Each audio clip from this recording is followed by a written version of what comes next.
Fui desprezado por minha família por anos, até que a vida virou e eles imploraram pelo meu perdão, tarde demais. Suspirei fundo antes de começar a contar essa história. É uma daquelas que a gente acha que nunca vai viver, até que vive. Meu nome é Lucas, e durante a maior parte da minha vida, eu fui tratado como um peso dentro da minha própria casa. O que mais dói, é que isso veio das pessoas que deveriam ser minha base, meu suporte e minha família. Desde que me entendo por gente, tudo que eu fazia era considerado pouco, errado, ou simplesmente ignorado. Minha mãe sempre preferiu minha irmã mais nova, Beatriz. Meu pai, ausente emocionalmente. Estava presente fisicamente, sim, mas nunca olhou para mim como olhava para ela. E Beatriz, bem, ela sabia disso. E usava essa preferência a favor dela o tempo todo. Eu me lembro bem do dia em que isso tudo começou a ficar claro para mim. Eu tinha uns 10 anos quando ganhei um concurso de redação na escola. Um prêmio bobo, talvez, mas era importante para mim. Cheguei em casa, sorrindo, o diploma na mão. Mostrei para minha mãe, empolgado. Ela apenas disse: "Ah, que bom, Lucas. Vai lavar a louça agora?" Enquanto isso, Beatriz, que tinha tirado um 8 em matemática, ganhou um jantar especial.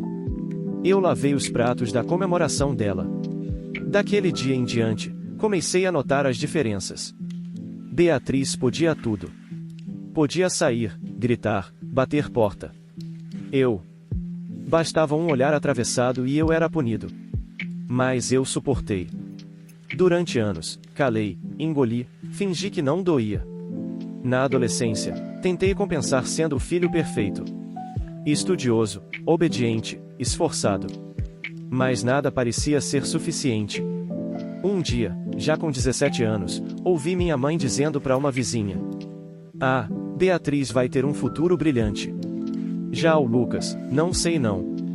Ele é meio apagado." Aquilo me destruiu. Naquela noite, chorei em silêncio, escondido no banheiro.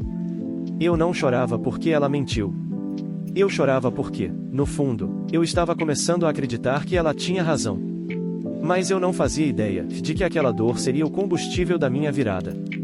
E que um dia, minha família inteira se curvaria diante de mim, tarde demais. Quando completei 18 anos, eu sabia que precisava sair de casa. Não era uma questão de independência. Era de sobrevivência emocional. Eu respirava desprezo todos os dias, e aquilo estava matando minha autoestima. Mas sair não era tão simples. Eu não tinha dinheiro, nem ninguém que pudesse me ajudar. A única coisa que eu tinha era uma vaga em uma faculdade pública, e muita vontade de vencer. Fiz as malas com apenas 3 camisetas, 2 jeans e um par de tênis rasgado. Deixei um bilhete na mesa, enquanto Beatriz se maquiava no espelho e minha mãe preparava o almoço para ela. O bilhete dizia: "Obrigado por tudo o que não fizeram por mim. Eu vou viver minha vida. E vou vencer. Não para provar nada para vocês, mas para provar para mim que eu valho a pena." Peguei o ônibus até a cidade vizinha, onde ficava a universidade. Passei os primeiros meses dormindo no chão de um quarto dividido com 2 desconhecidos. Comia miojo, às vezes nem isso.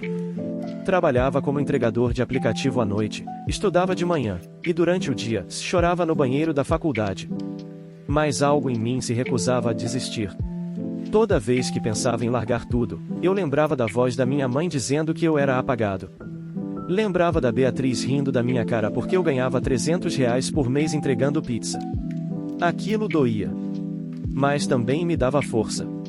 2 anos se passaram. Eu consegui uma bolsa de iniciação científica. Comecei a me destacar na universidade. Me tornei monitor de disciplina. Fiz amizade com professores.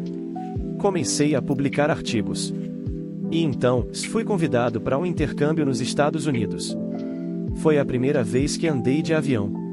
Lembro de olhar pela janela e pensar: se eles me vissem agora. Durante o intercâmbio, eu conheci um professor que se tornou meu mentor.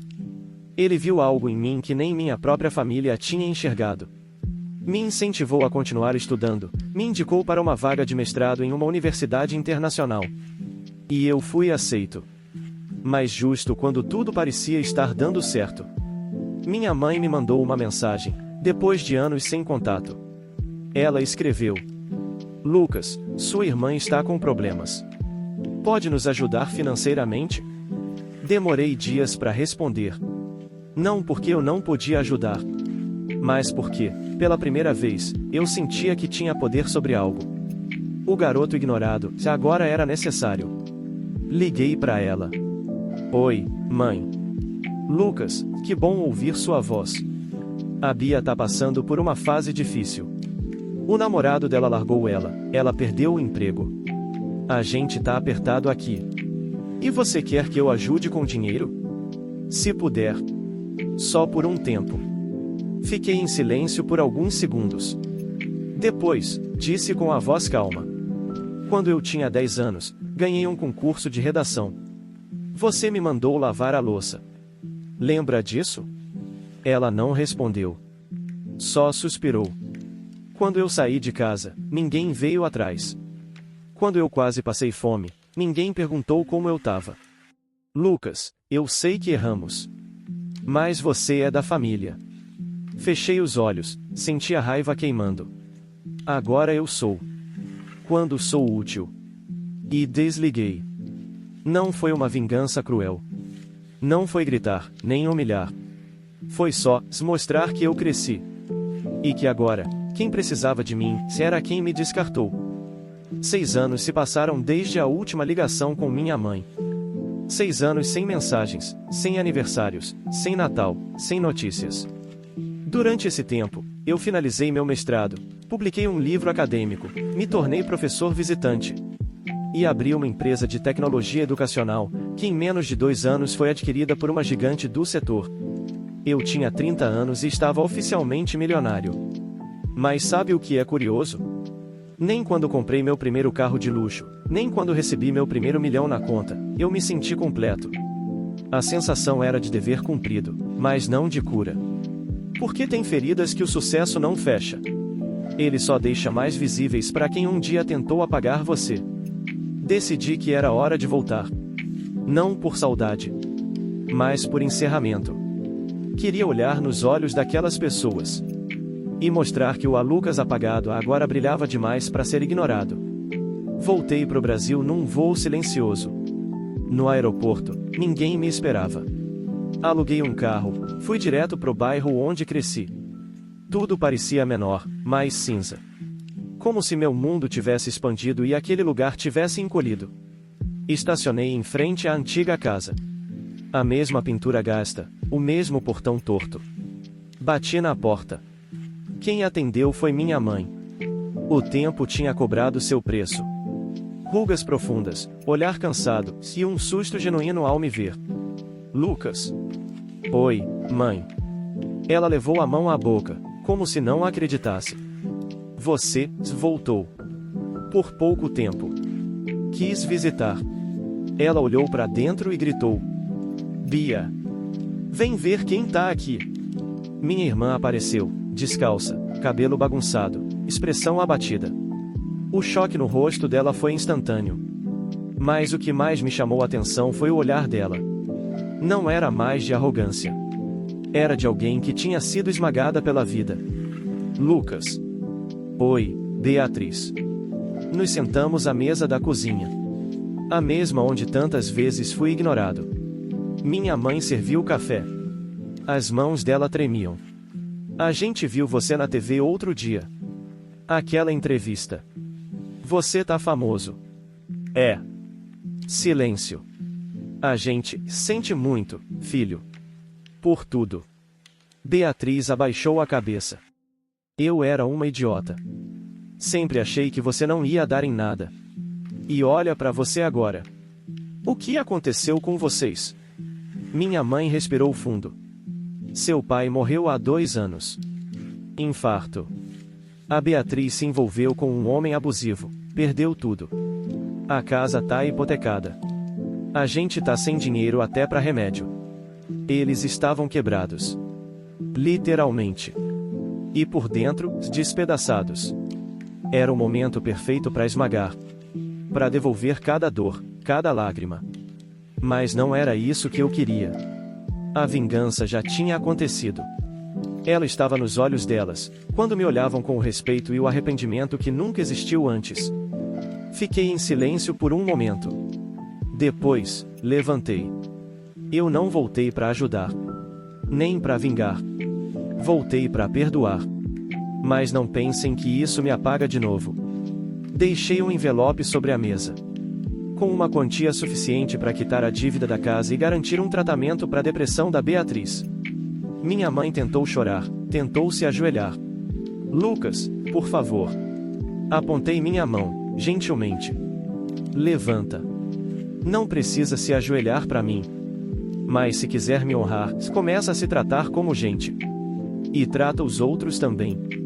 E fui embora. Naquela noite, dormi em paz pela primeira vez em muitos anos. Depois daquela visita, não voltei mais à casa onde cresci. A cidadezinha ficou para trás, junto com as dores, os gritos engolidos e as madrugadas em claro. Mas, curiosamente, não com raiva.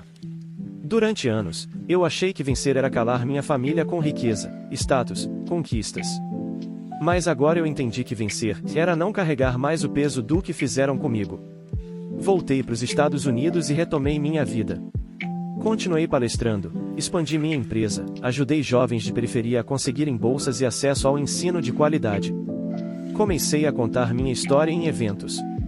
Mas não como uma história de vingança. Eu contava como uma história de renascimento. Porque quando a gente é rejeitado por quem deveria nos amar, a gente se sente invisível. E o pior tipo de invisibilidade é aquela que a gente acredita. Mas um dia eu olhei no espelho e me fiz uma pergunta. E se eu não for invisível? E se eu só estiver rodeado pelas pessoas erradas? Foi nesse dia que comecei a mudar. Claro, a dor ainda aparece de vez em quando. Às vezes sonho com meu pai me ignorando na sala. Às vezes lembro da Beatriz rindo quando contei que queria ser escritor. Mas hoje, eu entendo. As pessoas só conseguem dar o amor que aprenderam a receber. Minha mãe cresceu sendo diminuída. Beatriz foi criada como se o mundo devesse algo a ela. Meu pai era um homem frustrado. Eu fui o primeiro da família a quebrar o ciclo. E isso, por si só, já vale mais que qualquer vingança. Meses depois daquela visita, recebi uma carta. Era da minha mãe. Lucas, começamos terapia. Beatriz está trabalhando como auxiliar de professora. Eu estou aprendendo a cozinhar para um grupo de idosos voluntariamente. Você transformou nossas vidas. Não pelo dinheiro, mas pelo que você nos mostrou com seu exemplo. Sinto muito por ter demorado tanto para enxergar. Amo você. Fechei a carta com os olhos marejados. E, pela primeira vez, eu senti que a história tinha sido reescrita. Não como um conto de vingança, mas como uma jornada de superação que curou mais do que só a mim. Hoje, quando alguém me pergunta qual foi a maior vitória da minha vida, eu respondo: ter me olhado no espelho e me escolhido, mesmo quando ninguém mais escolheu. Essa é a verdadeira lição. Não importa o quanto te ignorem. Não importa quem não acredita em você. Se você acreditar e persistir, um dia, até quem te menosprezou vai ter que aplaudir em silêncio. Mesmo que você já tenha ido embora.